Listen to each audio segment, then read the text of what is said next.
Olá, boa noite a todos. Sejam muito bem-vindos. Vou começando por partilhar o meu ecrã, enquanto damos mais um minuto para todos se juntarem a nós. E penso que já estarão a ver. Penso que sim. Antes de mais uma vez, obrigada a todos pela vossa presença. Sejam bem-vindos ao webinar Pure Encapsulations. O meu nome é Mariana Ribeiro, sou gestora da marca Pure Encapsulations em Portugal, e fico muito contente por estarmos aqui hoje neste momento, apesar de já ser assim uma hora mais tarde, é mesmo muito bom receber-vos neste webinar. E hoje trazemos então um webinar sobre como os medicamentos afetam a absorção intestinal e o impacto que têm na energia e, portanto, percebermos aqui efetivamente o impacto dos medicamentos nesta absorção intestinal, qual o impacto disso no bem-estar do utente e onde é que a suplementação pode ter um relevante papel neste processo. Antes de começarmos e de passar a palavra ao Dr. Rodrigo Ayub, a quem muito agradeço por ter aceito este nosso convite mais uma vez, assim como também agradecemos à equipa da escola que está aqui presente por toda a organização, queria só falar-vos muito rapidamente sobre aquela que é a essência de Pure Encapsulations. E ora, claro, a Pure Encapsulation se faz de pessoas. E, portanto, começar por vos apresentar aquela que é a nossa equipa de delegadas de informação médica. Temos a Rita Santos, que faz a zona centro e sul, e temos a Luísa Barros, que faz a zona de centro, norte e ilhas. E, portanto, deixo aqui este slide caso queiram ficar com os seus contactos para qualquer dúvida que possam ter no futuro. E posto isso, mostro-vos então aquela que é um vídeo que eu acho que representa muito bem aquela que é a essência de Pure Encapsulations, que eu conto que esteja com som, algo em contrário, digam. At Pure Encapsulations, pure isn't just something we are, it's what we do. Clean, simple, goodness. It's a pure process with pure ingredients, from start to finish. Each supplement is free from unnecessary additives and many common allergens. Because good starts with nutritional supplements that say what they do and do what they say. Our comprehensive line of supplements are built purposefully to support patient needs, from memory and mood to gastrointestinal and immune health. And it doesn't stop there. For 30 years, we've been committed to research, partnering with medical experts along the way. We've harnessed the science of nutrigenomics, worked hard to create a sustainable future, and improve the quality of life and health for children around the world. Because we believe when you do good, you feel good. That's Goodness Encapsulated. E, portanto, é precisamente esta a essência de Pure Encapsulations, aqui o bem-estar de dentro para fora, e começar precisamente por produtos puros e clean, de elevada qualidade, dos quais já vos vou falar um pouco mais, mas dizer-vos então que é uma gama relativamente recente em Portugal, faz este ano 5 anos, mas existe há mais de 30 anos no mercado, está presente em 4 continentes, sendo que Portugal foi o 10º país europeu a introduzir a gama, e a nível de portfólio global existem efetivamente mais de 400 produtos. Nós, como somos um bocadinho mais recente em Portugal, temos cerca de 34, que se dividem por distintas categorias ligadas à saúde. E realçar ainda que tem sido recorrentemente uma marca nomeada a marca mais recomendada por profissionais de saúde nos Estados Unidos. E porquê? O que é que faz desta marca uma marca diferente? Por 3 pilares essenciais: os ingredientes, o processo e a ciência. Quando falamos dos ingredientes, falamos de uma marca que não tem qualquer tipo de aditivo desnecessário, ou seja, não tem desde os edulcorantes artificiais, os aromas ou os corantes artificiais, o próprio do estearato de magnésio e também é livre da maioria dos alergénios comuns, como é o caso do glúten, da soja ou, no portfólio em Portugal, também a lactose. E porquê é que isto é tão importante? Porquê é que estes aditivos desnecessários são tão relevantes de não termos no nosso portfólio? A verdade é que geralmente são adicionados com o objetivo de prolongar a vida útil do produto, alterar a aparência, o sabor ou até reduzir custos de fabricação e, contudo, não apresentam benefícios para a saúde. Claro que existem produtos no mercado com aditivos em quantidades vestigiais e que são, obviamente, aprovados por si só.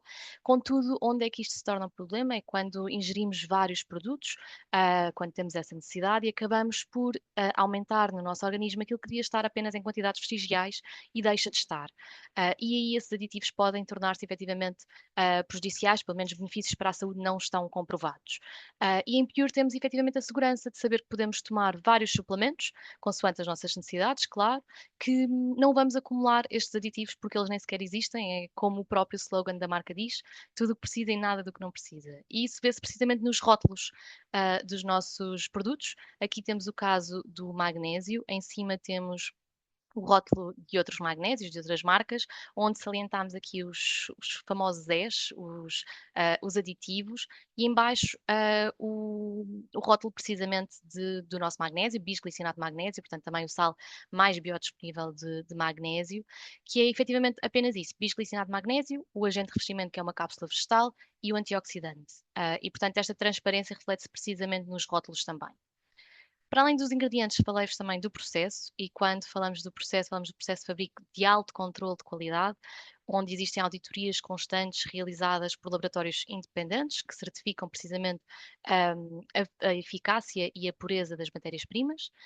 Temos uma única fábrica, algo que também permite ter um controle mais elevado e ser mais fácil de podermos garantir este processo de qualidade e a garantia do cumprimento de todas as normas de segurança.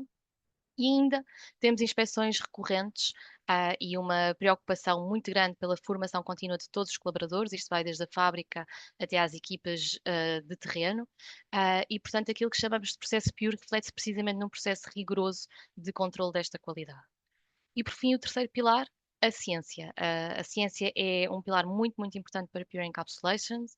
Nós fazemos um grande investimento neste sentido, no que diz respeito à investigação científica. Temos inclusive parcerias com vários Key Opinion Leaders, portanto, para desenvolvimento de portfólio. Temos também parcerias com instituições de renome a nível mundial, como é o caso de Harvard, o Instituto de Medicina Funcional, e temos até estudos realizados com os nossos próprios produtos. Portanto, existe mesmo aqui uma grande preocupação em termos sempre a evidência científica como base dos nossos produtos, sendo que o objetivo é precisamente este, promover a segurança, a eficácia e a inovação dos produtos, elevando o estatuto da ciência da nutrição em geral. Sendo que, como vos dizia no início, em Portugal temos, para já, 34 produtos, divididos por 11 categorias. A preocupação em toda a gama é sempre a biodisponibilidade e a eficácia das fórmulas, e é por isso mesmo que temos as vitaminas na sua forma mais ativa, os minerais no sal mais biodisponível, como eu dei há pouco o exemplo do magnésio, ser bisglicinato de magnésio, como vos posso também dar o exemplo do ferro, que tem vitamina C, para aumentar aqui a absorção do ferro, a curcumina com pimenta preta, o zinco, por exemplo, é picolinato de zinco, e portanto existe mesmo esta preocupação com a biodisponibilidade das fórmulas, quer nas nossas monossubstâncias, como é o caso do GABA, do ashwagandha, do magnésio, mas também nas fórmulas complexas, como é o caso, por exemplo, do nosso multivitamínico All-in-One ou do Pure Defense, que acaba por ser a nossa estrelinha também do sistema imunitário. E, portanto, de facto, é aqui algo que diferencia a marca também. Para além da questão dos aditivos, de não ter aditivos desnecessários, aqui a questão de haver uma grande preocupação com a biodisponibilidade das fórmulas. E por fim, como sei que estamos aqui todos também para ouvir o Dr. Rodrigo, antes de passar a palavra ao Dr. Rodrigo, queria só deixar-vos aqui um QR Code que podem fazer scan caso queiram ser contactados pela nossa equipa no futuro, caso queiram mais informações sobre a marca.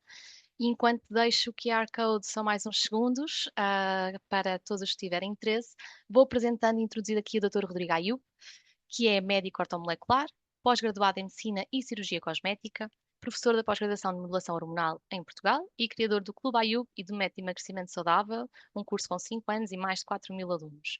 Mais uma vez, Dr. Rodrigo, muito, muito obrigada por ter aceito este nosso convite, ser palestrante e embaixador também da nossa marca. E vou-lhe passar a palavra, vou deixar de partilhar um instante.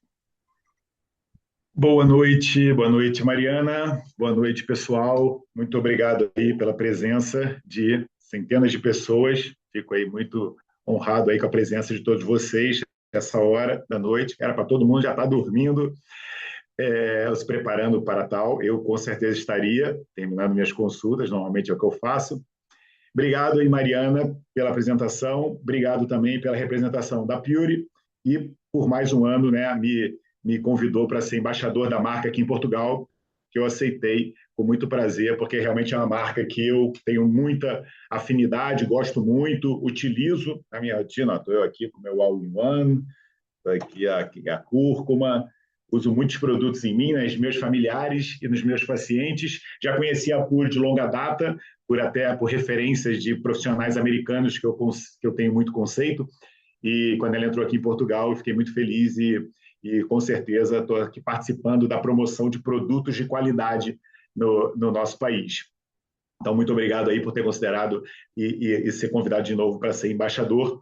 E aí me convidaram para falar um pouquinho sobre esse tema, que é a interação de alimentos, nutrientes, medicamentos, que é uma coisa que é muitas vezes subvalorizada. Deixa eu abrir aqui minha apresentação.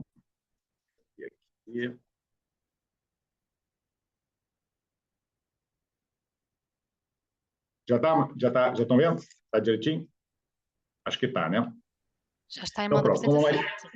Quando a Mariana falou, eu me chamo Rodrigo Ayub, eu sou médico, já vou fazer 30 anos de formado agora, no ano que vem, e eu gosto muito de me chamar médico ortomolecular. Eu faço isso muito em homenagem ao meu pai, que foi um dos meus maiores influenciadores em ser médico. Eu sempre admirei muito meu pai, que era médico, né, e eu gostava muito, né, da forma como ele tratava as pessoas, etc.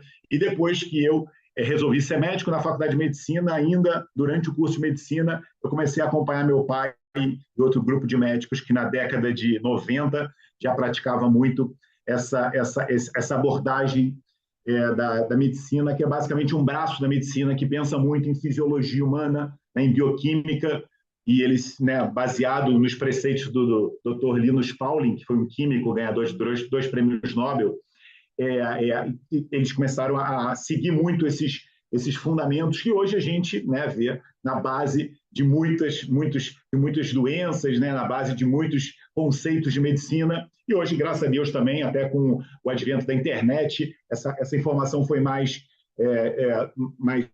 democratizada. E hoje a gente tem muitos profissionais que se intitulam médicos funcionais, médicos integrativos, que é basicamente o que a medicina ortomolecular já preconiza há mais de 50 anos. Então, eu gosto muito de me denominar ortomolecular, embora isso não seja uma especialidade médica, mas para mim tem um valor até afetivo por causa do meu pai e dos médicos dessa altura que me deram a formação inicial.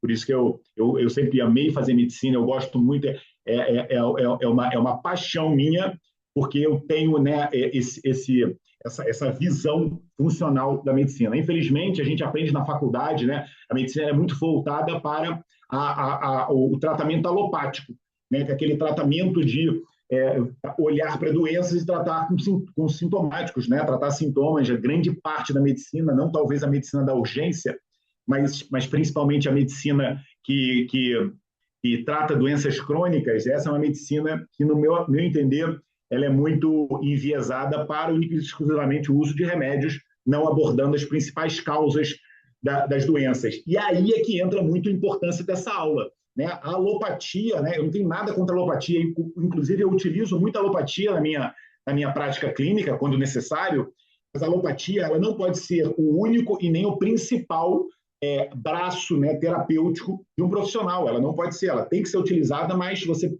tem que principalmente descobrir as causas das doenças e, né, tratar do ponto de vista funcional. Então, esse é um grande problema do assunto que a gente vai falar. Muitos medicamentos, eles não foram desenhados para o uso crônico.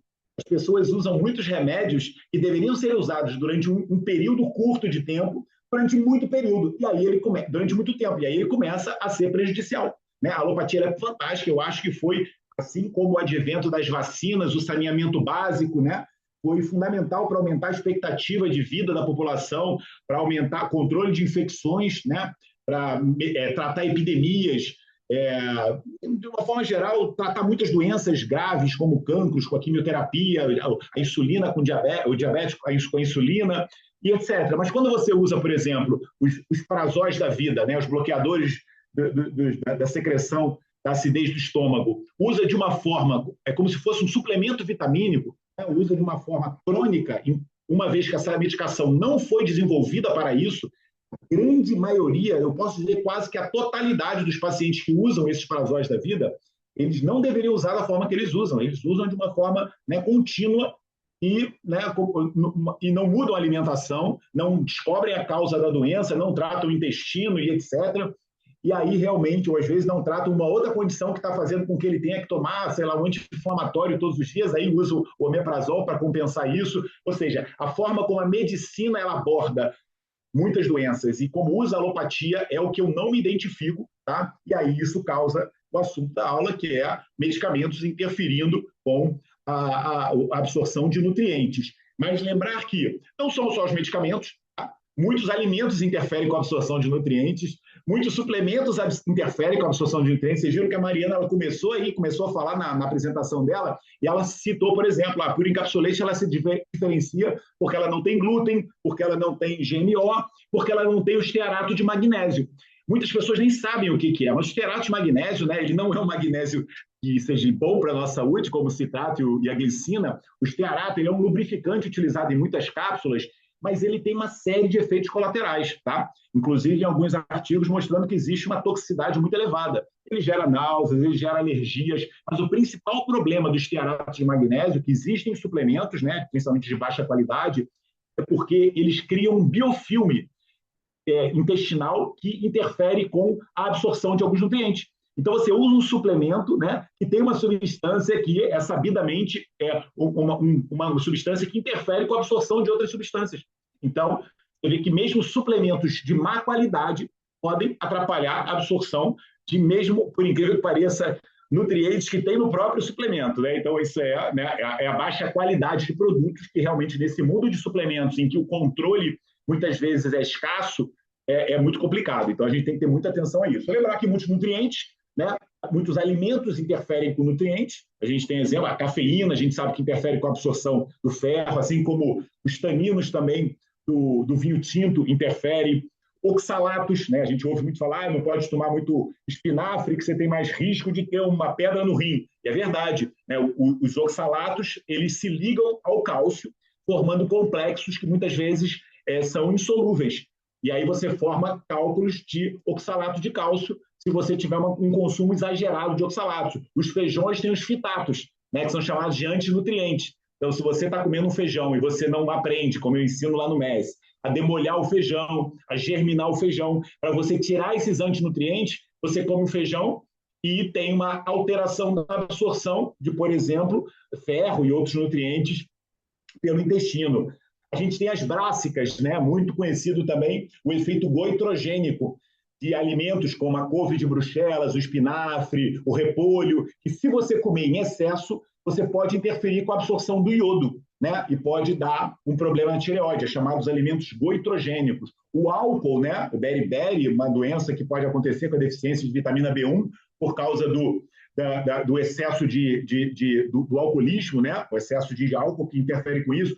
A gente já ouviu falar, não sei se vocês conhecem, né? Mas é muito conhecido na área médica, chama-se Egg White Syndrome, a síndrome do ovo, né? Que é o Egg White Syndrome, como a síndrome da clara do ovo, né? O nome, a tradução seria síndrome da clara do ovo, Egg White Syndrome. É o quê?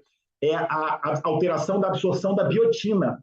Por quê? Porque a clara do ovo ela tem grande concentração de uma substância chamada avidina, e a avidina ela interfere com a absorção da biotina, né? Que é a vitamina B7, uma vitamina muito importante para o cabelo, né? Muito importante para a pele, até para o sistema nervoso. Então, lembrar que nutrientes, né? Alimentos também interferem com a absorção de nutrientes. A gente tem que ter cuidado. E aí eu digo, cuidado com alimentos errados, né? Como processados, cuidado com excesso de alimentos certos. Porque tudo na vida em excesso é ruim, já diria Paracelso. Então, você comer também muito alimento, né? Sempre o mesmo, etc., em grande quantidade, como ficar, né, de repente, comendo espinafre todos os dias, porque eu ouvi falar que o Popeye é forte. Aí você pode ter um problema. Então, tem que ter atenção também a alimentos que interferem, né? Lembrar que nutrientes mesmo e suplementos podem também desregular outros nutrientes. O zinco, ele compete com o cobre, a gente sabe disso, né? O magnésio, ele compete com o cálcio, né? O cálcio compete com o ferro, por isso que é uma mesinha que às vezes as mães têm, vai beber, vai tomar o cálcio, tem que tomar uma coisinha para acalmar o estômago, né? Aí toma um leite, não absorve o cálcio, não absorve o ferro, né? Se você tomar ferro com leite, você não absorve o ferro, a gente sabe disso. Por quê? Porque o ferro, o cálcio vai interferir na absorção do ferro. Então, lembrar, né, medicamentos vão interferir, o que a gente vai ver já já, alimentos vão interferir, e mesmo outros suplementos vão interferir, pela qualidade do suplemento, né, ou então pelo excesso de alguma substância que vai desregular outra. Né? A gente sabe que quando suplementa zinco, tem que fazer uma relação de mais ou menos 10:1 para a suplementação de cobre, para não ter deficiência do cobre, já que um compete com o outro, né? E também o contrário, né? Se você tem excesso de cobre, você vai ter deficiência de zinco e etc. E como eu falei, né, o alimento também. O alimento em excesso é ruim, o alimento errado é ruim. Porque se você come, né, toma muito refrigerante, rico em ácido fosfórico, esse excesso de fosfato vai gerar depressão de cálcio, por exemplo, e isso é ruim. Né? O fosfato ele tem uma relação e ele se liga ao cálcio.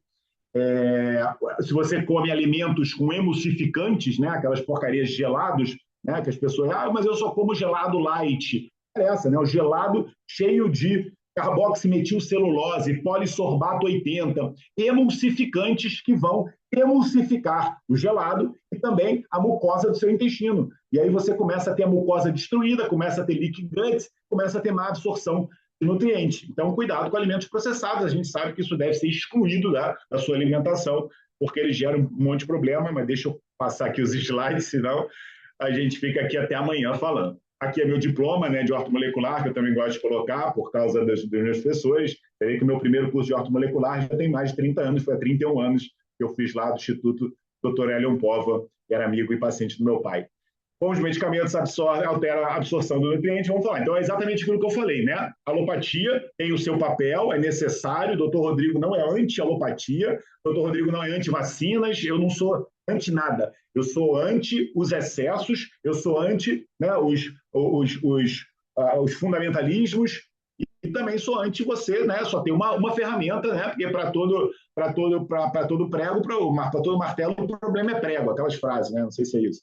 Mas é basicamente, né, você tem que entender que a alopatia tem o seu espaço, mas na grande maioria das doenças crônicas, degenerativas, ficar fazendo tratamentos sintomáticos, você está colocando o problema embaixo do tapete, né? E não está tratando a causa, o problema vai aumentando, a medicação é para sempre, a medicação cada vez é maior, você cria tolerância, habituação, e é o que a gente vê, né, muito na medicina convencional, das pessoas estarem sempre cada vez com mais medicamentos, né, cada vez com doses mais altas, e é assim um ciclo vicioso em que o paciente perde muito, a indústria se beneficia. Né? Então, infelizmente, tem aí um viés da indústria farmacêutica, né, que se lucra muito com a doença sendo perpetuada.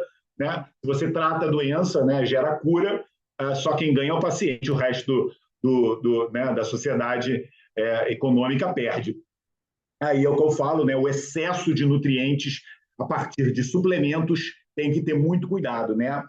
A suplementação, eu costumo falar, ela sempre deve ser indicada por um profissional de saúde. É muito grave, né, ficar falando sobre suplementos na internet e aí as pessoas começarem a tomar tudo e etc., porque mesmo suplementos que parecem ser, né, assim, muito inocentes, eles podem gerar desequilíbrios no corpo de uma pessoa que tenha, por exemplo, polimorfismos, e isso pode gerar um problema maior do que aquele suplemento geraria como benefício. Por exemplo, né? A quercetina, a gente come cebola, né? Come maçã, e é maravilhoso. Quercetina, hoje tem um monte de estudo mostrando até benefício na longevidade. Aí, se você, por exemplo, é uma pessoa que tem um polimorfismo e tem uma dificuldade, né, ação, a CONT, que é a catecol-O-metiltransferase, que é uma enzima que metaboliza catecolaminas, você, tomando quercetina, vai ter essa enzima mais... A quercetina tem uma capacidade de inibir a ação dessa enzima. Então, você tem piora do seu estado adrenérgico. Né? Então, tem que ter muita atenção. Quercetina, da cebola. Tudo bem, na cebola não vai causar isso, mas uma dose alta de quercetina num suplemento pode inibir mais ainda a CONT. Você é uma CONT lenta e aí não sabe porque você está sempre ligado na tomada. Né? Anda estressado, ansioso, toma um café, parece que tem um infarto. Né? Você tem uma dificuldade de metabolização de catecolaminas. Cuidado, né, com suplementos.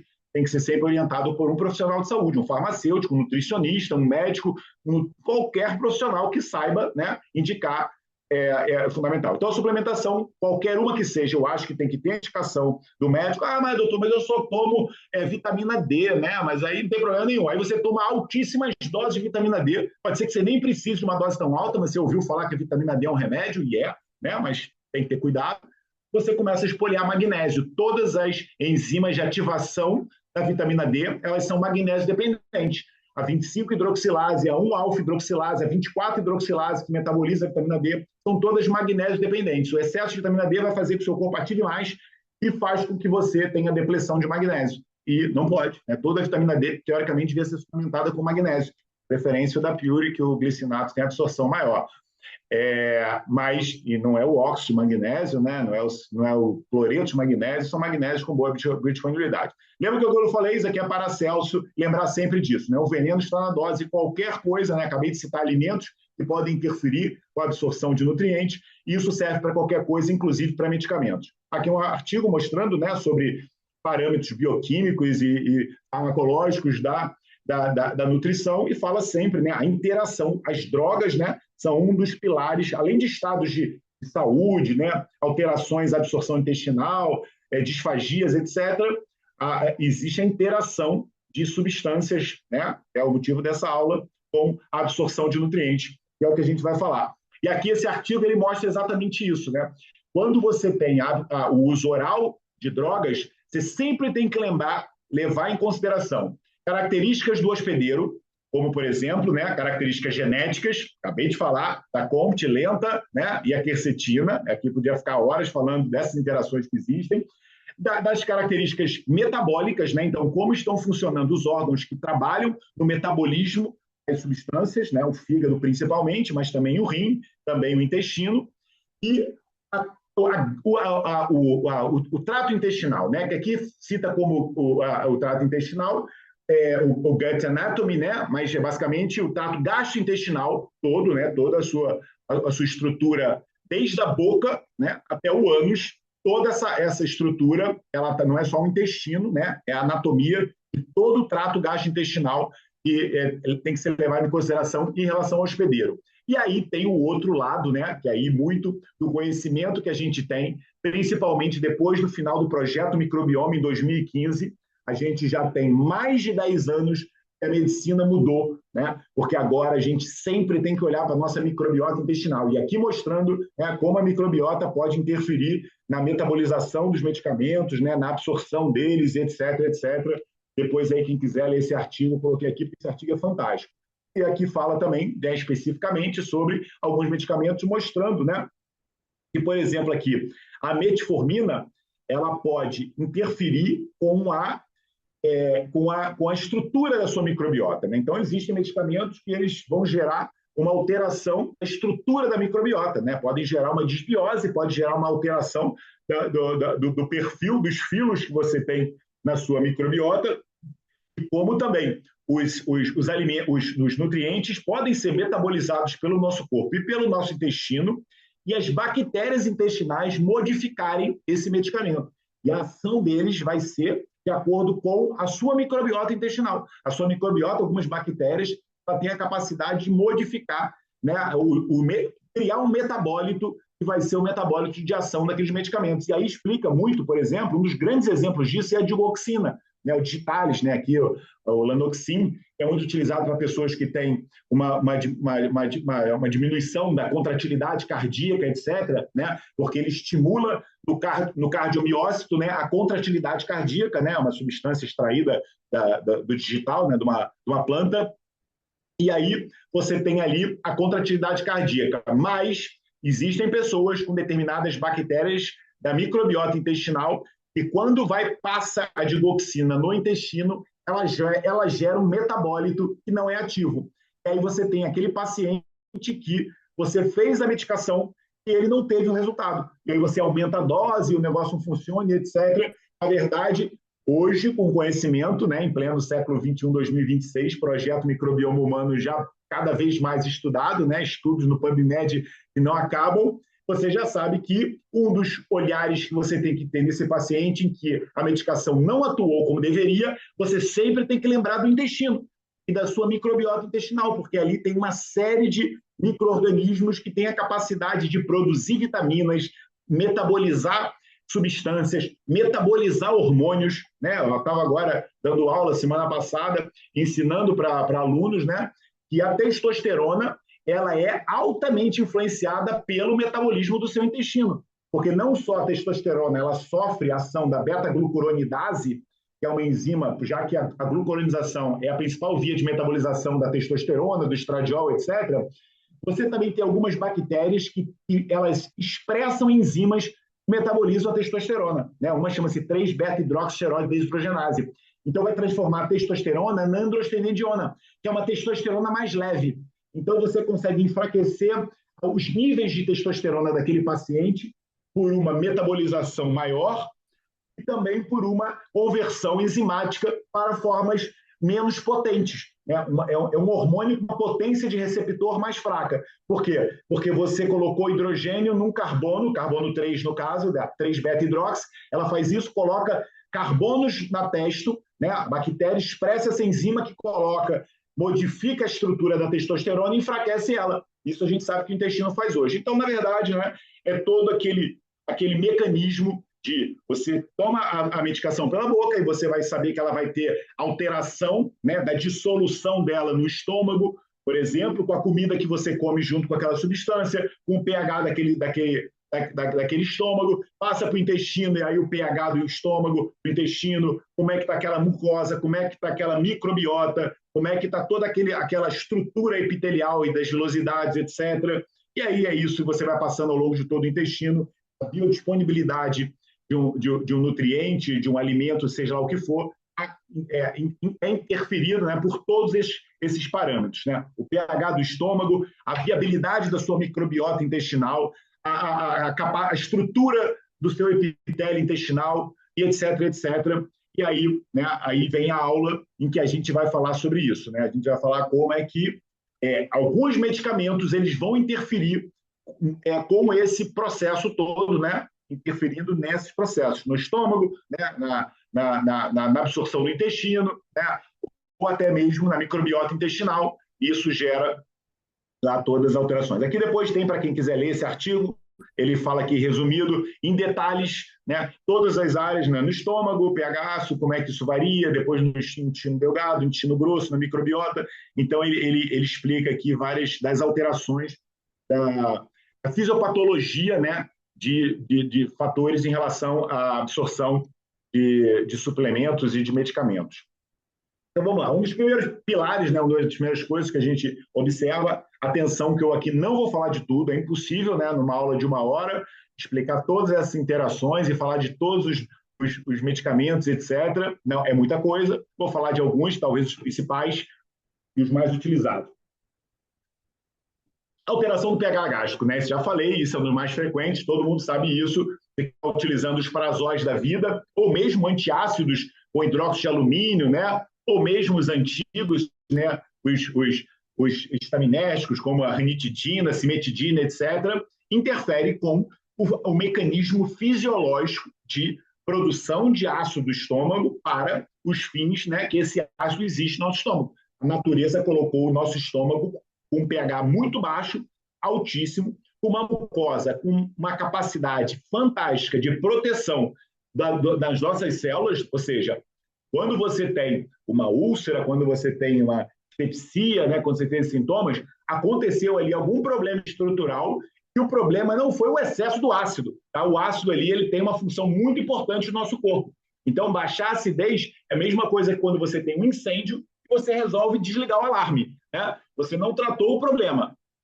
Aqui, quando você baixa a acidez do estômago, de cara interfere com a absorção de vários minerais. Cálcio, ferro, magnésio tem uma absorção infinitamente menor se você tiver um estômago alcalino. Né? As enzimas digestivas, elas precisam, né, a quebra do pepsinogênio para a pepsina precisa de um ambiente ácido.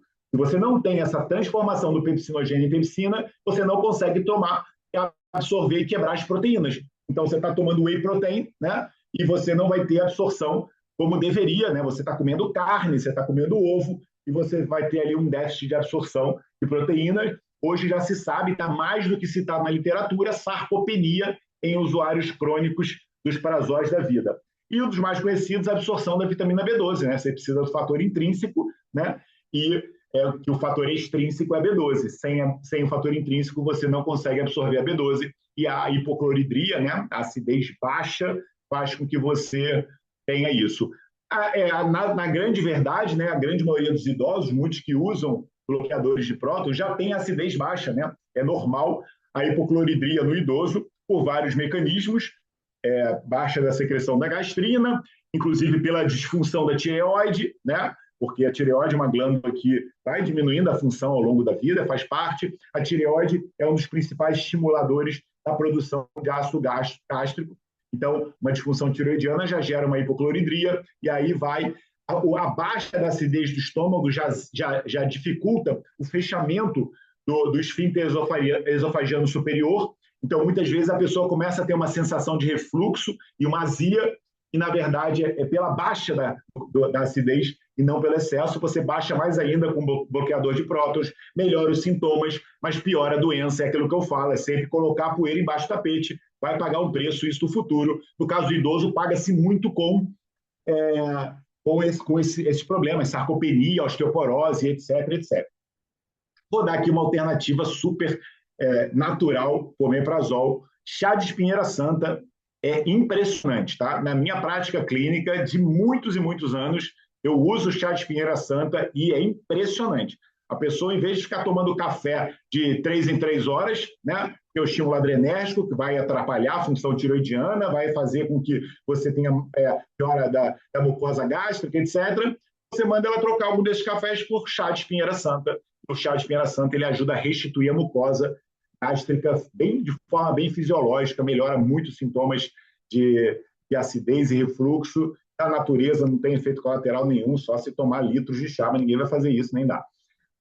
Danos à mucosa intestinal, né? Então é outro fator. Você tem ali, principalmente no intestino delgado, né? Uma maior zona de absorção, né? de nutrientes, etc. E você tem várias substâncias que têm efeito direto na destruição do epitélio intestinal e das vilosidades intestinais, da microbiota intestinal, e destruindo a microbiota ou gerando uma desbiose, você vai ter ali uma alteração toda daquele ecossistema e vai piorar a absorção, né? Ou porque você vai ter menos proteção de barreira, né? Menos mucosa estruturada, as bactérias disbióticas elas começam a comer mesmo a mucosa, né? Se alimentar de muco e geram ali processos de permeabilidade, etc, etc, ou pela lesão das vilosidades intestinais. Então, os mais relacionados com isso, anti-inflamatórios não esteroides, né? Geram muito isso, uso crônico, é o que eu estou falando, o uso agudo não tem problema nenhum. Ninguém vai ter uma deficiência de B12 se tomar o omeprazol durante uma semana, tá? O problema é você usar isso durante uma vida. E a mesma coisa, a destruição da microbiota intestinal, né, com antibióticos, né? Talvez seja o principal fator, né? Usar antibióticos que vão, né, como o nome diz, destruir vida. Você usa muitas vezes para matar a bactéria e mata um monte, e aí depois para restituir essa microbiota demora uma vida também, porque não é o probiótico que você está tomando agora, né? Tomou agora uma cepa de lactobacilos e bifidobactérias que você vai conseguir restituir muitas daquelas bactérias anaeróbicas, as butirogênicas, etc., que às vezes o antibiótico destrói. Então, realmente, o uso de antibióticos é muito importante em várias situações, mas o uso indiscriminado, como eu vejo, né, e trabalhando muitos anos em hospitais, a gente vê isso realmente é totalmente proscrito e é uma das causas de alteração da mucosa intestinal. Competição por transportadores também é comum, né? Então existem substâncias químicas que competem com determinados nutrientes. A quinolona, é sabido, compete com ferro e com cálcio. Anticonvulsivantes, que talvez sejam uma das piores classes, né, em relação à interação com nutrientes.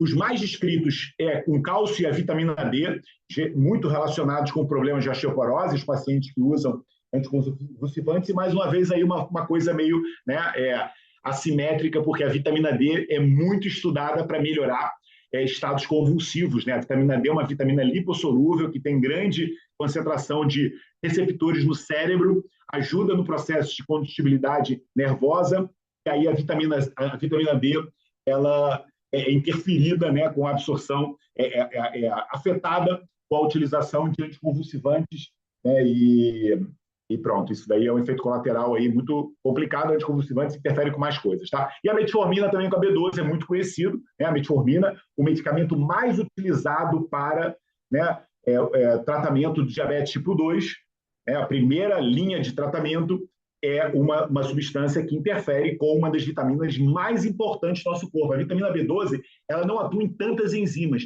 mas ela atua em enzimas chaves para o nosso corpo funcionar.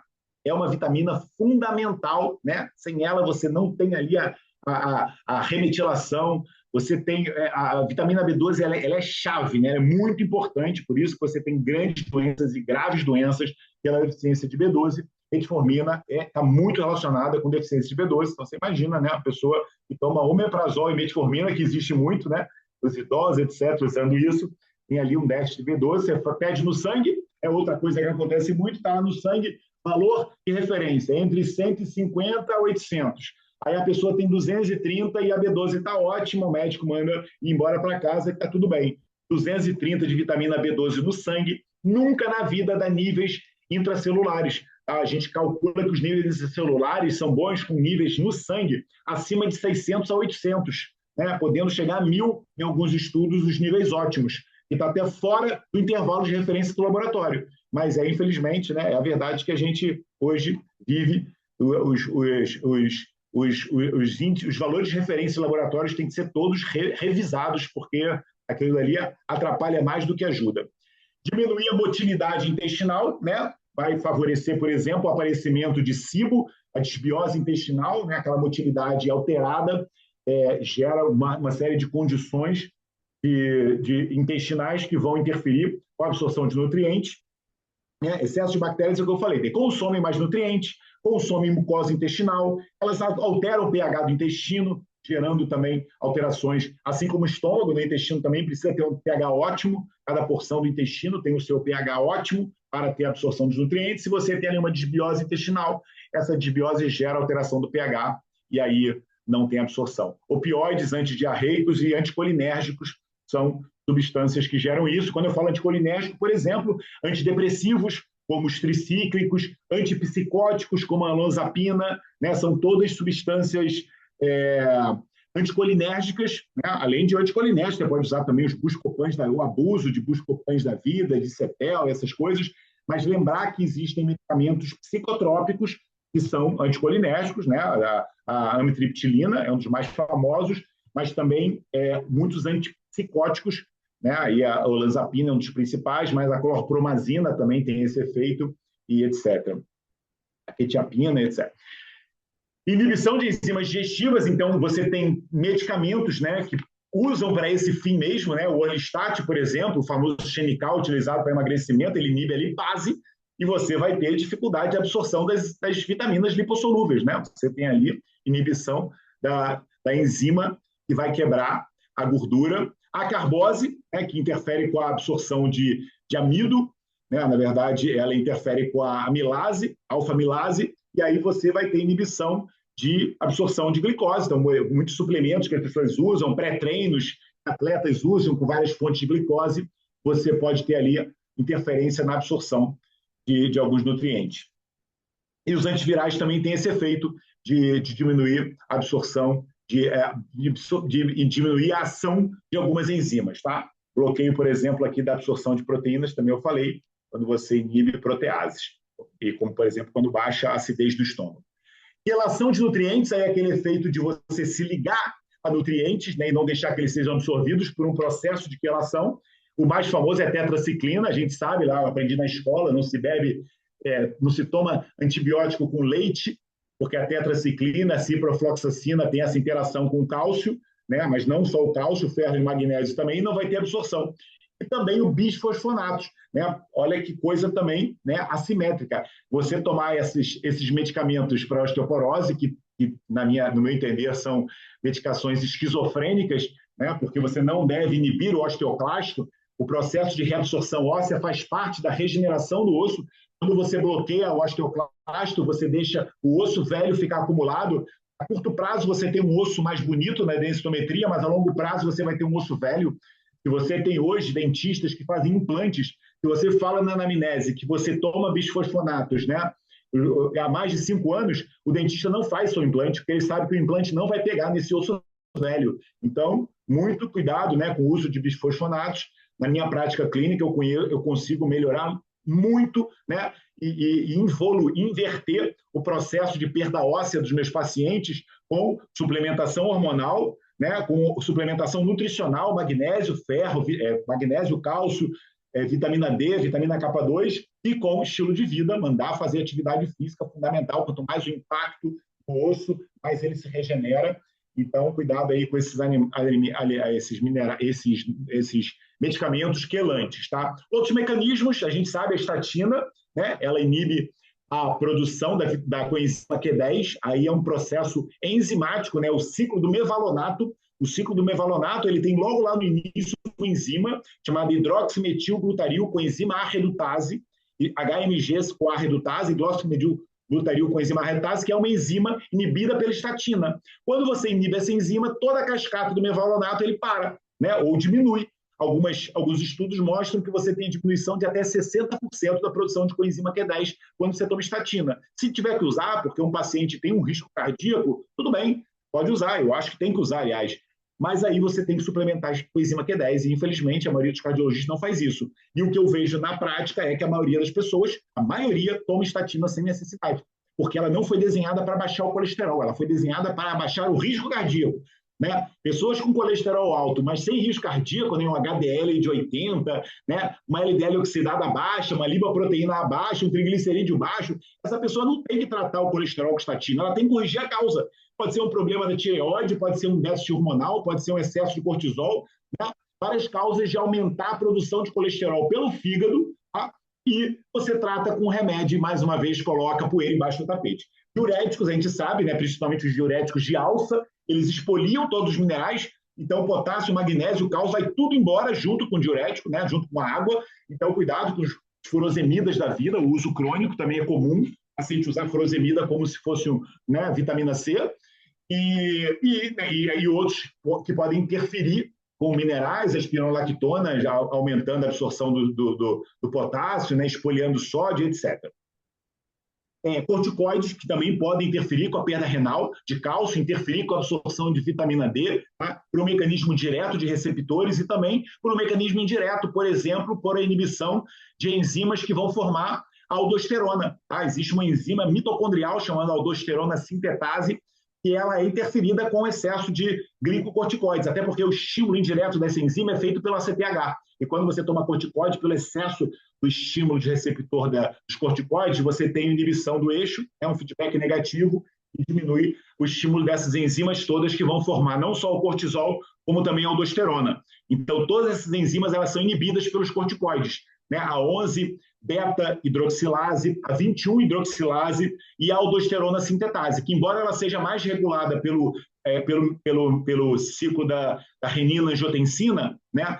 Ela também tem uma regulação indireta pelo eixo HPA.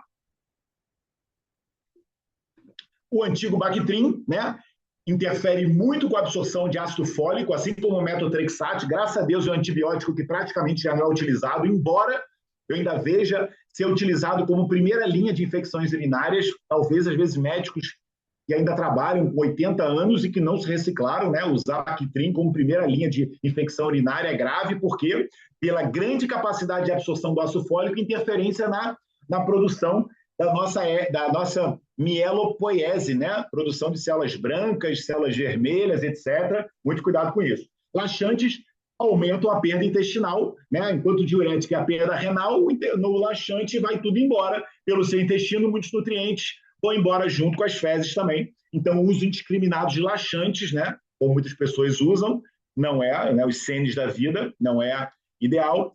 E aqui, por exemplo, mais uma vez eu falando dos anticonvulsivantes e a isoniazida, né? Utilizar para o tratamento da tuberculose. Esses anticonvulsivantes, fenitoína, fenobarbital e carbamazepina, interferem com a metabolização e absorção da vitamina B6. Está muito escrito isso, interferir com piridoxal-fosfato, que é uma vitamina fundamental para muita coisa, né? Para descarboxilases do nosso corpo, todas usam a vitamina B6, para transsulfuração, né?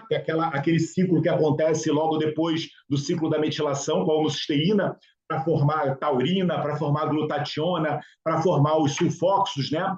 Para fazer a sulfatação do nosso corpo. Então, tudo isso depende da vitamina B6. E se você ficar tomando anticonvulsivante sem a reposição de B6, vai ter problema, né? Então, estratégia para minimização é basicamente espaçamento temporal, principalmente naqueles que são quelantes, né? Então, tomar medicamentos e nutrientes em horários diferentes, né? Para não gerar esse efeito, né, interferência. Monitoramento, né? Sempre está acompanhando, com o uso desses medicamentos que eu falei, sempre está acompanhando os níveis séricos do nutriente para ver se existe realmente alguma deficiência. Lembrar que alguns nutrientes devem ser pedidos na forma intracelular, né? A forma eritrocitária, porque os valores séricos não vão dar muito boas informações. Então, por exemplo, o ácido fólico deve ser eritrocitário, porque o ácido fólico sérico ele não tem um valor assim muito acurado. O magnésio ele deve ser eritrocitário, o zinco deve ser eritrocitário, tá? A B12, a vitamina D, essas não precisam. Suplementação quando necessário, né? Fazer a suplementação e alimentação adequada para compensar essas deficiências. Então, usar a suplementação e a alimentação para compensar essas deficiências enquanto do uso dos medicamentos, né? Como eu falei, né? Usou estatina, usa coenzima Q10. Você sabe que vai ter uma depressão ali disso, né? Tem que fazer. Agora vamos falar um pouquinho, né? Eu já estou aqui, eu acho que um pouquinho fora da hora. Vamos falar um pouquinho sobre energia. Sei que a minha energia é inesgotável. Estou aqui dando consulta o dia inteiro. Treinei de manhã 2 horas. E se não tivesse aqui, olha, hoje para casa eu tinha treino de basquete, porque se você tiver, né, souber, né, da nutrição ótima para o seu corpo, e principalmente disso que a gente vai falar agora, né, para a nossa mitocôndria, porque quando a gente fala de energia, a gente está falando desta organela que a natureza, né, num processo fantástico de endossimbiose, meteu dentro do nosso corpo, que tem uma engenharia fantástica e que gera a moeda de energia do nosso corpo, que é a ATP. Falou em energia, qualquer pessoa falou, estou cansado, doutor, você tem que pensar como está a mitocôndria daquela pessoa, tá? Porque energia é sinônimo de mitocôndria e a gente tem uma grande espectro de nutrientes que vão participar da função mitocondrial, né? Tendo ali, né, a estatina bloqueando a coenzima Q10, já vai ter disfunção mitocondrial, não tem hipótese. Vai ter o bebedor de café, vai ter espoliação de vitaminas do complexo B. O bebedor de álcool vai ter espoliação do zinco. Por quê? Porque a enzima que metaboliza o álcool, chamada álcool desidrogenase, ela é zinco dependente. Toda vez que você bebe um copinho de álcool, meu querido, seu corpo vai precisar utilizar zinco para ativar essa enzima, para depletar, para metabolizar esse álcool, passar pela primeira fase, né, para ele virar acetaldeído, para depois ser eliminado. Então, beber o álcool, meu filho, você tinha que tomar junto um comprimidinho de zinco junto, era para isso não acontecer. Então, lembra, na primeira fase da função da produção de energia, né, na criação da energia, você tem ali o ciclo do ácido cítrico, ou também chamado ciclo de Krebs, em que você tem a extração dos elétrons, dos macronutrientes, que não entram na mitocôndria na forma de glicose, né? Não existe isso.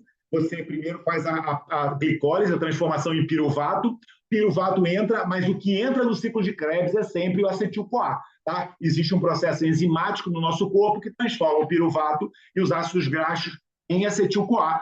É isso que entra no ciclo de Krebs. No ciclo de Krebs, existe uma série de reações em que você faz a extração do elétron para levar para a cadeia transportadora de elétrons, que é a segunda fase, em que você tem várias proteínas na membrana interna, e essas proteínas têm a função de pegar esse elétron e jogar para o espaço intermembrana.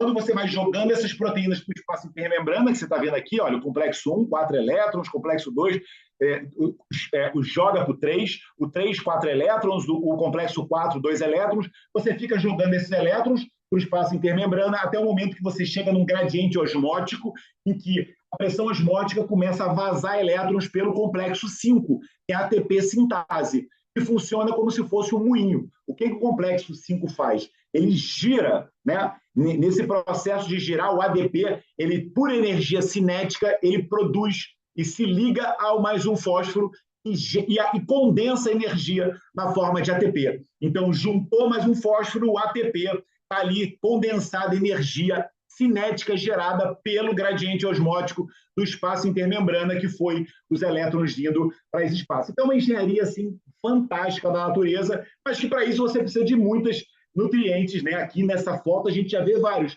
A gente vê os complexos que são hemoproteínas, a gente vê os caminhõezinhos que levam os elétrons do ciclo de Krebs para a cadeia transportadora, o NAD e o FAD, eles dependem da vitamina B2 e vitamina B3. A gente tem aqui um monte de reações de estresse oxidativo, por quê? Essas reações elas precisam de oxigênio. E quando você utiliza oxigênio, você paga um preço, você tem um cano de descarga e sobe um resíduo dessa produção toda, que são as espécies reativas de oxigênio. Mas aí o nosso corpo tem um sistema antioxidante fantástico, né? A superoxidimutase, a catalase, a glutationa peroxidase, que são enzimas antioxidantes. Todas elas precisam de nutrientes.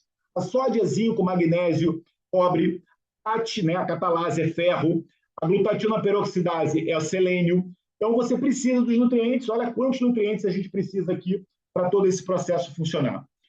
Outro engenhoca do nosso corpo é a metilação. E a metilação ela é fundamental na energia. Nesse momento, se eu estivesse no auditório, eu pararia e falaria assim, e perguntaria assim, aqui online, eu detesto a aula online, gente, mas eu faço por essas boas causas, mas você perde a interação, né? Qual é a principal função da metilação no nosso corpo? Para nunca mais ninguém esquecer. A principal a função da metilação no nosso corpo. Aí todo mundo responde, para evitar cancros, né? É para diminuir a homocisteína, e é para melhorar o coração e não sei o quê. Ninguém responde. A principal função da metilação no nosso corpo é produzir energia. Por que isso? Porque 70% dos grupos metil formados na metilação, eles são para esta enzima, guanidinoacetato metiltransferase. Esta enzima é a enzima que vai formar a creatina. A creatina vai ser ali o aminoácido que vai ser utilizado pelo nosso corpo para armazenar a energia, né, a fosfocreatina, para quando a gente precisa da energia. Então, essa GAMT, guanidinoacetato metiltransferase, ela é uma enzima que transfere grupos metil da guanidinoacetato, que nada mais é do que uma substância formada pela arginina, glicina e ornitina, que são os aminoácidos que vão formar a creatina. Esses aminoácidos se juntam, pela ação dessa enzima, vão formar a creatina. Você precisa do grupo metil, e a grande maioria desses grupos metil são formados na metilação, vão para essa enzima, tá bom, gente? Então, lembrar sempre de ter uma metilação otimizada, mas não só. A metilação é fundamental, como eu falei aqui, para transsulfuração.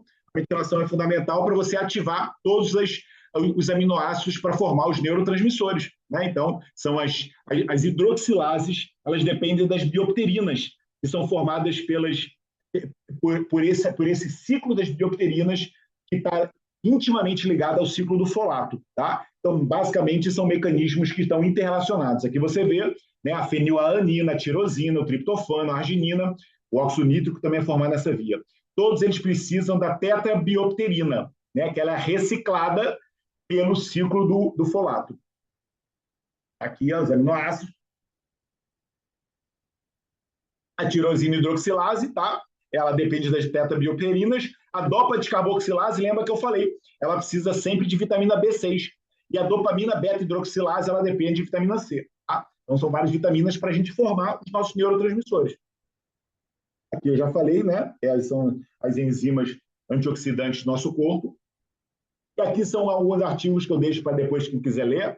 Para quem quiser, essa apresentação, a Mariana ela pode enviar, tá? As apresentações. Conhecimento a gente não guarda, é igual amor, a gente tem que espalhar. Então, apresentações são sempre para todo mundo. Pode partilhar aí com todo mundo. Esse artigo é muito interessante porque ele fala de uma forma muito didática, né? Coloca aqui a imagenzinha dos nutrientes com, né, alimentos ou estruturas que representam elas. A vitamina E é o abacate, a vitamina D é o sol, e aí mostra aqui na mitocôndria onde é que essas substâncias vão atuar. Então, olha que fantástico, que, por exemplo, o ômega 3 ele vai bloquear essa enzima que ajuda a fazer fissura mitocondrial, né? E quanto menor a fissão mitocondrial, mais você tem mitocôndrias estruturadas. Então, isso aqui é um efeito excelente do ômega 3. O ômega 3 também bloqueia a inflamação, que faz função mitocondrial. Aqui você tem as enzimas antioxidantes, né, bloqueando radicais livres para você ter a função da cadeia transportadora de elétrons melhores. Aí uma série de funções que tem aqui na mitocôndria e os alimentos e os nutrientes que fazem isso está muito didático.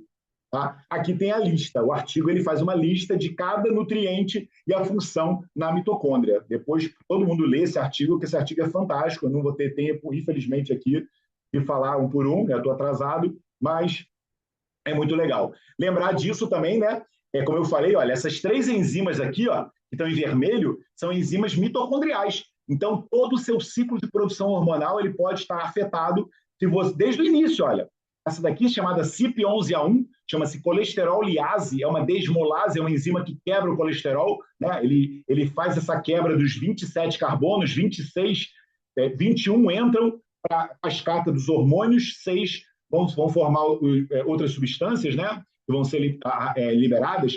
Mas você vê, né? A estrutura dos hormônios esteroides, ele tem aquele anel que o colesterol tem, que é o anel chamado ciclofenil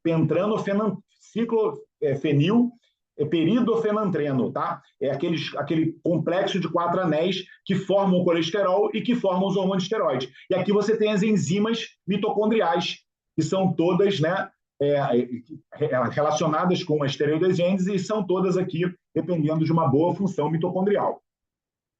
Suplementação para mitocôndria, vamos aqui agora falar de alguns produtos da Pure que eu uso na minha rotina. Tomei de manhã hoje com a enzima Q10, lembra que eu falei? É uma coenzima, ou seja, ela é uma substância com efeito enzimático que vai transportar elétrons ela transporta elétrons do citocromo 1 e 2 para o 3, tá? Nesse mecanismo de jogar os elétrons para o espaço intermembrana, tá? Então, a coenzima Q10 ele é um transportador de elétrons e uma substância alta aqui, ó, 1 e 2, tá vendo?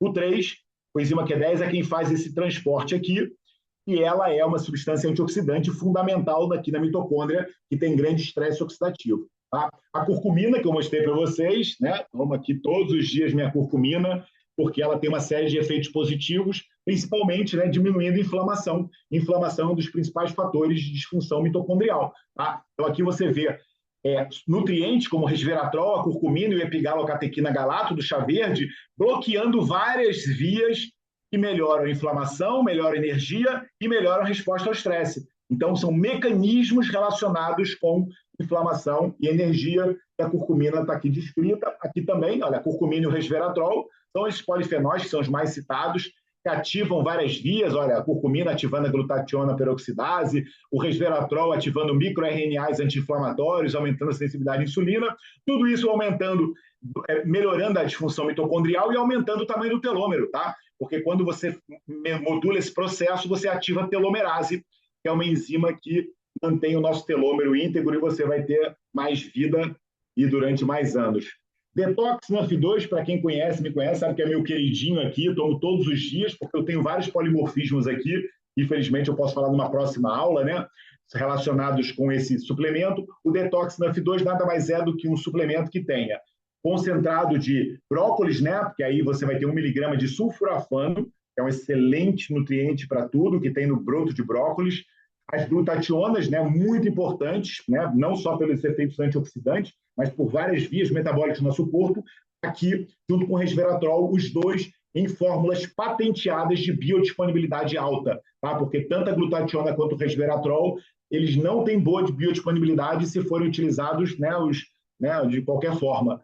Você tem que ter ali um processo laboratorial para aumentar a biodisponibilidade desses alimentos, desses nutrientes que não são bem absorvidos nem suplementos, mas aqui você tem a Pure que se preocupa, né, em colocar patentes de qualidade. Isso aumenta o custo para, né, quem está comercializando o produto, né, porque a margem de lucro vai ser menor, mas é uma segurança, né, de qualidade. Aqui tem um estudo mostrando exatamente esse efeito. Aqui você vê o sulforafano e a curcumina. O que eles fazem? Eles colocam enxofre, né? O sulforafano é uma molécula enxofrada, coloca o enxofre e separa o NURF2, né, que é esse fator de transcrição, chama-se Nuclear Erythroid Related Factor 2, é um fator de transcrição mitocondrial, e ele se ligado ao KIP1, ele está inativo. Mas quando ele recebe o sulforafano, ele se quebra essa ligação e ele atua nos receptores, né? Aqui atuando na expressão de genes antioxidantes, etc. Aqui você também vê outras substâncias que fazem isso. Acelerar um pouquinho, eu estou atrasado, aqui é a mesma coisa, ó, hidroxitirosol do azeite, tá, o sulforafano, tudo isso em mecanismos horméticos e ativando a NAF2 tá, para esse processo aí antioxidante. A NAF2, gente, depois vocês podem estudar sobre ela, é a maior via antioxidante, anti-inflamatória e detoxificante do nosso corpo. Tá? É um fator de transcrição que ativa todas as enzimas. Quinona redutase, as tiorredoxinas redutases, toda a família da glutationa peroxidase, todas essas enzimas são ativadas pela via NAF2. Tá? Aqui o resveratrol, mecanismos anti-inflamatórios. O ferro, eu já falei, né? Os citocromos são todos hemoproteínas, por isso que uma pessoa com ferro baixo, antes de alterar o hemograma, já começa a ter perda de energia, né? Porque o ferro, ele antes, a sua mitocôndria começa a economizar energia se ela está com baixo ferro, por isso que aquela pessoa que começa a ter, né, cansaço tem que logo pensar, mulheres na fase reprodutiva é muito comum, tem que logo pensar em deficiência de ferro e fazer uma suplementação. Você vê isso hoje muito, né, com os veganismos e essas coisas, porque não é que você não tenha ferro na alimentação vegetal, você tem, mas você tem que ter uma alimentação muito correta, comer bastante quantidade e ter um aparato gastrointestinal preparado. O que eu vejo que não. Eu vejo muitas pessoas com veganas e vegetarianas, elas comem pouco. Entendeu? Aí é que é o problema. O problema não é que o ferro vegetal não é biodisponível. Ele é. Embora o ferro M seja um pouquinho mais, tanto que pode até dar intoxicações mais fácil, mas você pode comer, não, sementes, leguminosas, são todas fontes excelentes de ferro, mas você tem que comer bem, né, e tem que ter o corpo bem preparado, com a digestão boa, para isso funcionar. Zinco fundamental, eu amo esse nutriente, é outra coisa que não falta na minha vida, eu preciso de zinco. O zinco metaboliza testosterona, né? A 5-alfa-redutase, ela é zinco dependente. O zinco metaboliza cortisol, né? A 5-alfa-redutase também transforma o cortisol em tetraídocortisol, que é um metabólito inativo do cortisol. Então a gente precisa de zinco nessa vida, tá? Eu praticamente hoje não bebo álcool, né? Sabendo inclusive dos malefícios do álcool e da depressão que causa do zinco. Então, o zinco realmente é um mineral que eu utilizo com muita frequência. E lembra, né? Ele faz parte da superoxidimutase, que é uma das enzimas antioxidantes, talvez a mais importante na mitocôndria, porque o ânion que mais se forma na mitocôndria é o ânion superóxido. Tá? E o ânion superóxido ele é metabolizado pela superoxidimutase, como o nome diz, ele desmuta o ânion superóxido.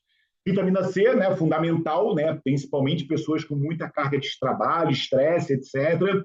A suprarrenal consome muita vitamina C. O ser humano é um animal que não produz, a gente precisa repor. Todos os animais que produzem, hoje saiu por acaso um vídeo no meu Instagram, aliás, quem não me segue, Rodrigo Ayub aí, podem me seguir, que eu dou essas informações, essas dicas de saúde todos os dias, né, lá no Instagram, é meu nome, Rodrigo Ayub, e eu hoje fiz um vídeo falando sobre, então foi ontem, mas foi hoje, um vídeo falando sobre isso, né? A maioria dos animais do planeta produzem vitamina C, né? Eles têm uma enzima chamada guronolactonoxidase. Os morcegos, os primatas, né, e os humanos, eles não produzem. E o tadinho do porquinho da Índia também não produz, porquinho da Índia, coitado. Então, esses animais, eles não produzem. O ser humano não produz, e todos os animais que produzem, quando eles estão sob muito estresse, eles fazem um pico de vitamina C no sangue, mostrando a importância da vitamina C nesse momento de estresse. Então, né, eu tenho uma vida muito estressada, também faço minha suplementação aí. Eu acabei de, né, levar a vitamina C para o curso que eu dei lá em Lisboa, são 40 horas de aula, então eu carrego na vitamina C nesses dias para o meu corpo aguentar esse tranco e tem funcionado muito bem. O B-complexo, que é o complexo B, a Pure Encapsulation, porque, como eu falei, né, as vitaminas do complexo B, elas são muito importantes para a metilação, né? Você não tem ali a metilação funcionando bem, sem a B12, sem a B9, de preferência na forma metilada, como você tem aqui no suplemento da Pure. Por quê? Porque muitas pessoas, existe uma prevalência muito alta de polimorfismos, né? Então, quando você faz aqui o L-metilfolato cálcico, como tem nessa fórmula, e não o ácido fólico, você já está pulando essa enzima, né? Porque se você tem o polimorfismo da metiltetraidofolato redutase, MTHFR, que é um dos polimorfismos mais frequentes na população, tá? Em média, 30% da população tem esse polimorfismo. E aí o que acontece? Por isso que ela tem o nome, inclusive, MTHFR é o motherfucker, né? Porque ela é filha da mãe mesmo.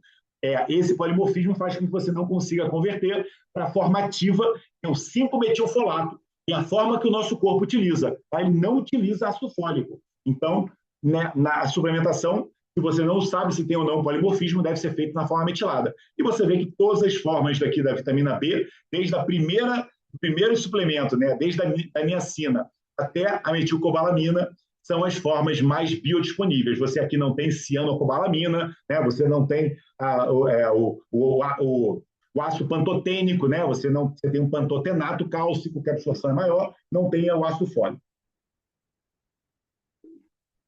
Essa vitamina D. E aí, botando aqui, por exemplo, né, as funções enzimáticas da vitamina B12, né, nessa enzima que é fundamental, metilmalonil-CoA mutase, que é uma enzima mitocondrial, na biotina, a biotina nessa outra enzima, que é a carboxilase, etc. Aqui mostrando outra função da vitamina D, como eu já falei, o caminhãozinho NAD e o FAD, eles são B3 e B2 dependentes. A carnitina, muito importante também na função mitocondrial, né? A Pure Encapsulation não tem um suplemento de carnitina, mas lembrar que é quem transporta os ácidos graxos cadeia longa, né? É a enzima carnitina palmitoiltransferase. E o magnésio, né? Ganda magnésio, vou fazer algumas formações de magnésio aqui em Portugal, estejam atentos esse ano pela Pure, porque realmente é um santo magnésio relacionado com mais de 300 reações enzimáticas. Nessas aulas eu vou explicar as principais do nosso corpo, por que a gente deve usar, como a gente deve usar as principais formas, né, e os benefícios que o magnésio dá ao nosso corpo. Um mineral tão simples e tão poderoso, né, o que expolia o magnésio e o que faz o nosso corpo funcionar melhor o magnésio. Aqui um artigo que eu já dei para vocês, né, um spoiler dessas apresentações que eu vou fazer aqui pelo país, a Pure, aqui mostrando, né, as formas inorgânicas, o óxido, o cloreto e o sulfato são menos biodisponíveis, o citrato, o malato e o taurato, né, e o glicinato, eles são as melhores formas, as queladas e as biodisponíveis. E aqui tem um artigo falando sobre magnésio, depois todo mundo pode ver. Vitamina D, fundamental, né, na função mitocondrial e não a sinergia. Aliás, a vitamina D é fundamental em tudo. Hoje a gente vive fechado em caixinhas, né, e não pega sol, e as pessoas acham que o sol é vilão, o sol mata, dá cancro. Na verdade, o sol é um remédio, aí vamos tomar vitamina D, tem efeitos anti-inflamatórios, tem efeitos, modula a expressão de perto de 2.000 genes do nosso corpo, temos que usar. E é isso, gente, aqui é só citando, né, um suplemento que eu não tomaria nem daria para o meu inimigo, formas não metiladas, né, substâncias químicas, um monte de edulcorantes e aromatizantes, aditivos químicos, né, em suplementos que são tidos como nutrientes para a saúde, né? E você vê ali que tem coisas muito mais tóxicas do que benéficas numa composição. Existem vários exemplos de suplementos que tem aqui. Se você pegar o All-in-One da Pure Encapsulation, você vai ver que não tem nada de prejudicial desde o início ao fim. Você só tem o agente de recobrimento, né, a cápsula, e algum agente de preenchimento que é inerte, que não tem problema. Isso daqui realmente é suicídio. Não dê nem para o seu inimigo, que ele vai ficar mais doente ainda e vai te encher mais o saco. Lembrar qualidade, segurança e eficácia é a tríade da suplementação de qualidade, né? Graças a Deus a Pure ela preenche esses critérios. Lembrar que muitas vezes a gente fala, né, de doses diárias recomendadas, mas isso são doses mínimas para você não ficar doente. Aqui na suplementação, muitas vezes a gente utiliza o suplemento como uma ferramenta de otimização da saúde, né? Vou dar um exemplo. Eu sou um ponte lenta, né? Então, essa minha enzima ela é preguiçosa. Se eu suplementar magnésio, eu faço com que ela funcione melhor e eu metabolizo melhor as catecolaminas, eu metabolizo melhor os estrogênios, toda a minha função enzimática fica otimizada utilizando o magnésio, e não vai ser nas doses de RDA, vai ser em doses terapêuticas, por isso que a suplementação tem que ser dada por profissionais de saúde, tá? Aqui são os benefícios, né, da Pure, mostrando que não tem os stearatos de magnésio, esse lubrificante que é tóxico e gera biofilmes intestinais, também não tem outros nutrientes que podem ser prejudiciais para a absorção e para o intestino dos pacientes, né? A Pure tem essas características, por isso que ela tem esse nome de Pure. Para quem quiser e tiver interesse, né, pode assinar esse site, que eu já assino há muitos anos, se calhar quase esses 25 anos aí da Consumers Lab, desde o meu pai eu conheço esse site. Ele avalia suplementos como se fosse uma deco americana, ranqueia os suplementos, né, e diz se os suplementos têm substâncias tóxicas, etc., coloca os que são aprovados e coloca também os top picks, que são os aprovados com melhor custo-benefício. A Pure Encapsulation volta e meia ganha aí um top pick lá nos estudos da Consumers Lab, porque nos Estados Unidos é um dos suplementos talvez o mais vendido, então é sempre estudado, nem sempre ganha o top pick, né, porque são produtos de qualidade, às vezes não tem o menor preço, mas sempre está entre os aprovados. E é isso, gente. Termino essa apresentação. Desculpa aí com um pouquinho de atraso, mas é porque eu, às vezes, me empolgo com esses assuntos, mas aqui ficou a minha contribuição para essa aula. Tá bom, gente? Obrigado aí por tudo. Beijinho. E se tiver perguntas, e se você ainda puder perguntas, eu estou aqui. Muito obrigada, Dr. Rodrigo. Mais uma aula em que saímos efetivamente mais ricos em conhecimento. Obrigada Obrigado. por nos ter dado este Desculpa aí momento. o atraso. E, na verdade, não estamos atrasados, estamos aqui a cumprir o tempo e temos aqui tempo para umas perguntas. Vou Pensei aqui que era até às consultar. 10. Vou consultar aqui as perguntas que temos. Não teremos tempo, se calhar, para todas as perguntas, mas deixo aqui a certeza de que iremos responder depois, através da ajuda da escola, a todas por escrito. Vou começar pela primeira que temos aqui, Dr. Rodrigo. O que é melhor para a anemia e a fixação do ferro? O que é melhor para anemia e fixação do ferro? Assim, primeiro que o melhor para anemia, as pessoas às vezes sempre fazem sinônimo de anemia com anemia ferropriva, né? O melhor para anemia é você descobrir a causa da sua anemia, tá? Isso é que é o mais importante. No caso, por exemplo, mulheres que sangram e têm deficiência de ferro, normalmente a causa é hormonal, né? É você equilibrar. Essas mulheres normalmente têm estrogenicidade, que é um excesso de estrogênio em relação à progesterona. Então, você tem um endométrio que prolifera muito, e aí você tem que corrigir isso. Mas muitas vezes a correção é dada por uma pílula anticoncepcional que também não corrige nada, ela baixa os hormônios todos e a mulher fica sem estrogênio, né? E aí realmente não prolifera endométrio, mas isso é péssimo para a saúde dela. Então, corrigir as causas da anemia, né? Uma anemia tem sempre uma causa por trás, nem que seja anemia do idoso, né? Uma diminuição da eritropoese por idade, mas você diagnosticou que é uma anemia senil, tá? Mas não existe. Eu pego muitos pacientes, eu pegava no hospital, né? O que você tem? Eu tenho anemia, mas qual causa? Eu tenho anemia, doutor. Anemia não é um diagnóstico, né? Eu tenho febre. Não tem febre, você tem um problema que está gerando febre. A melhor forma de você fixar o ferro, né? Teoricamente, a melhor forma de você administrar o ferro é com vitamina C, tá? A vitamina C é uma vitamina que tem um efeito sinérgico na absorção do ferro, né? Diferente, por exemplo, eu falei do cálcio, etc. Numa refeição, não tomar doses muito altas de vitamina C, de ferro de uma vez só. Se você tiver que fazer a suplementação via oral, etc., tomar doses mais divididas, porque a gente tem uma proteína que a gente produz chamada epsidina, que é uma proteína que vai quelar com ferro se você tiver. O fígado faz ela para proteger o nosso corpo do excesso de ferro. Então, isso vai interferir com a absorção do ferro. É basicamente fazer tu pode tomar refeição, de preferência no início do dia, e junto com vitamina C para aumentar a absorção. Obrigada, doutor Rodrigo. Antes de passar à próxima, dar também aqui um feedback que temos, que diz muitos parabéns, excelente formação. Portanto, Obrigado. também este comentário muito positivo. Obrigado. Próxima pergunta. Uma pessoa que tenha hipotireoidismo por tireoide de Hashimoto e que tenha de tomar regularmente a levotiroxina, poderá ter, devido à sua doença ou devido à medicação, algum déficit? Há algum suplemento que poderá ser útil neste caso? Para além do iodo, que alimentos poderão ajudar a sua doença? Ou quais os alimentos ou suplementos que poderão ser benéficos? Então, isso é outra coisa que eu vejo muito, né, na prática clínica. Eu via muito, principalmente no hospital. Eu atualmente não vejo. Quando eu parei de trabalhar no hospital, eu perdi uma coisa que era muito interessante, era ver a prática clínica dos meus colegas, né? Eu atualmente hoje só atendo particular e nesse momento, já há quase 2 anos, eu só atendo os meus pacientes.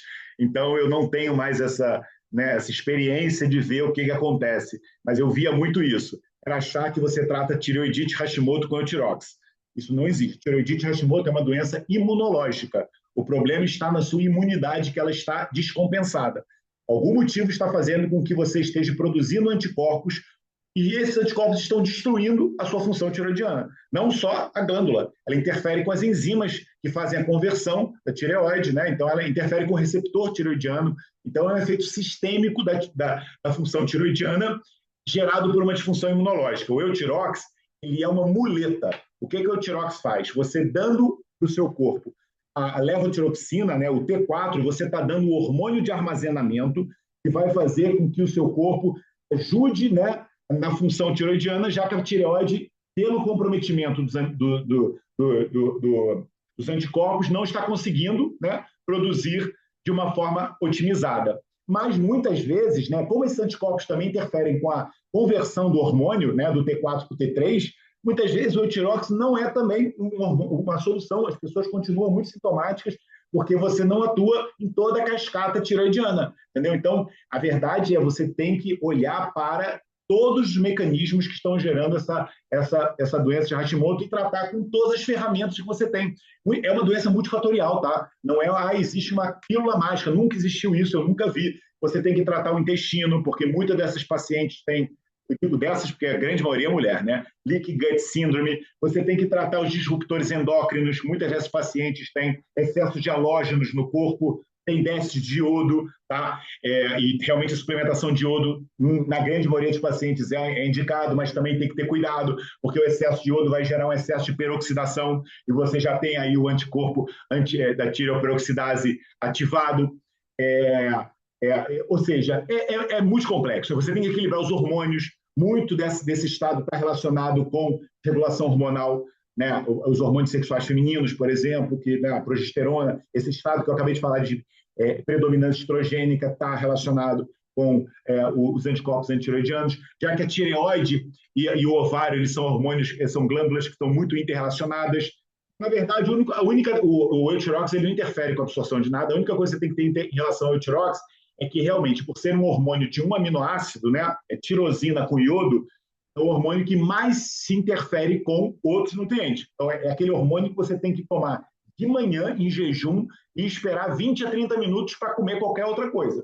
Porque se você toma ele e logo depois toma um leitinho, já era. A absorção vai ser muito pequena, porque os aminoácidos do leite vão competir com a tirosina e não vai absorver nada. Obrigada. Vamos tentar aqui mais duas. Qual é o valor razoável de vitamina B12? Então, eu diria que o mínimo seria 600, tá? O ótimo seria 800 a 1.000. A doutora Ivone Mirpuri, que é a médica, que dá aula comigo há 10 anos, né, sobre de hormônios, né, a gente já acabou semana passada a 14ª edição desse curso que a gente já faz desde 2016.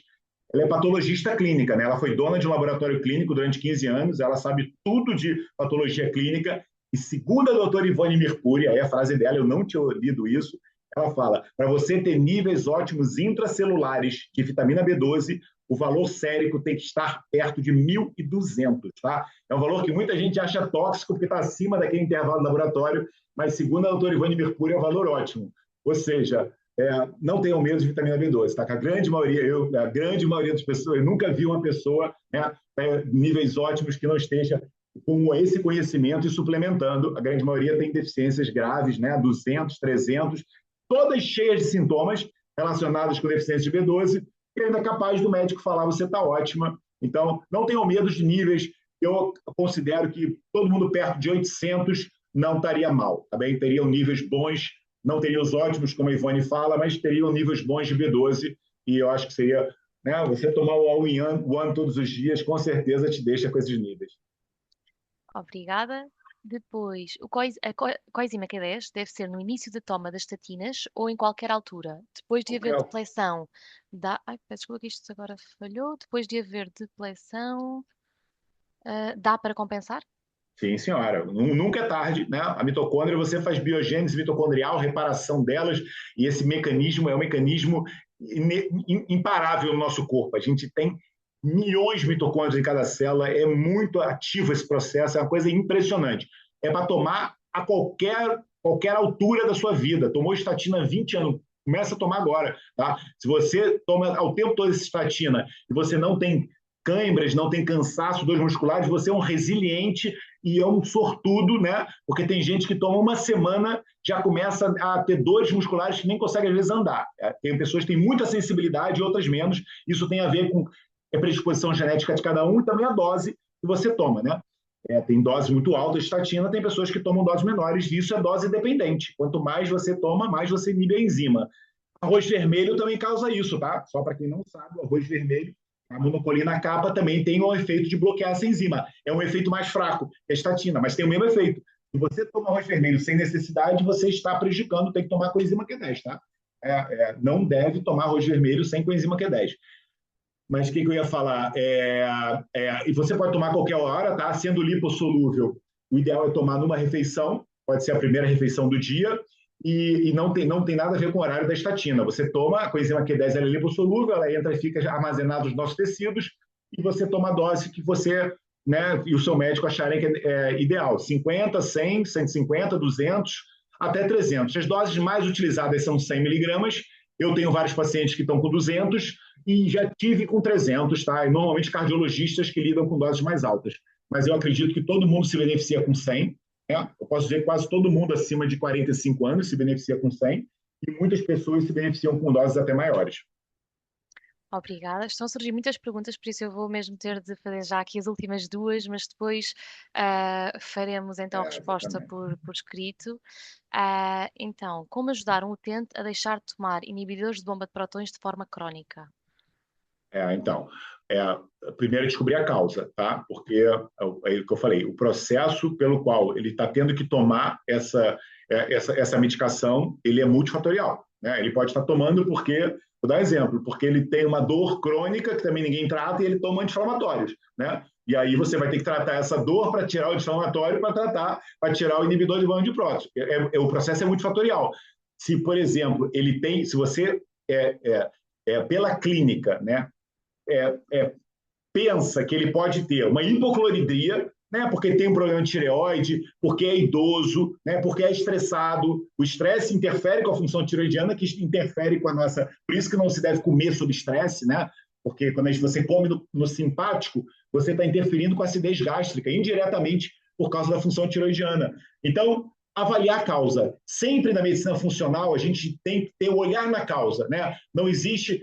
Se alguém está esperando aqui eu falar assim, tira o inibidor de prótons e coloca um gel de aloe vera. Não é isso, não. Você tem que tratar a causa. Por que essa pessoa ela está com sintomas de refluxo, né? Má digestão, azia, acidez? Você tem que ver o que aconteceu. Porque é o que eu falei, né? Vou dizer, às vezes, deficiência de magnésio pode gerar o esfíncter esofagiano superior, ele é magnésio dependente, ele depende de magnésio. Se você tem hipomagnesemia, porque, por exemplo, usa um diurético, você pode estar com magnésio baixo no seu corpo, dosa, por exemplo, eritrocitário, se quiser, ou então, se você quiser, administra magnésio, porque o magnésio, gente, é o que eu falo, muito melhor que dosar é fazer prova terapêutica, dar magnésio para as pessoas, porque você vai dando magnésio até a pessoa ter diarreia, né? Quando você tiver uma pessoa e falar, doutor, eu estou com muita diarreia, pronto, aí você diminui o magnésio, que você deve ter passado a dose.